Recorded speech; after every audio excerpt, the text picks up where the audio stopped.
خطبہ نمبر 5۔ جب رسول اللہ صلی اللہ علیہ وآلہ وسلم نے دنیا سے رحلت فرمائی تو عباس اور ابو سفیان ابن حرب نے آپ سے عرض کیا کہ ہم آپ کی بیعت کرنا چاہتے ہیں، جس پر حضرت علی علیہ السلام نے فرمایا اپنا رخ موڑ لو، فخر و مباحات کے تاج اتار ڈالو، صحیح طریقہ عمل اختیار کرنے میں کامیاب وہ ہے جو اٹھے تو پر و بال کے ساتھ اٹھے، اور نہیں تو اقتدار کی کرسی دوسروں کے لیے چھوڑ بیٹھے،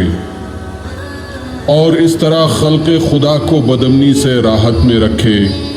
اس وقت طلب خلافت کے لیے کھڑا ہونا یہ ایک گندلا پانی اور ایسا لقمہ ہے جو کھانے والے کے گلوگیر ہو کر رہے گا۔ پھلوں کو ان کے پکنے سے پہلے چننے والا ایسا ہے جیسے دوسروں کی زمین میں کاشت کرنے والا۔ اگر بولتا ہوں تو لوگ کہتے ہیں کہ یہ دنیاوی سلطنت پر مٹے ہوئے ہیں، اور چپ رہتا ہوں تو کہتے ہیں کہ موت سے ڈر گئے۔ افسوس،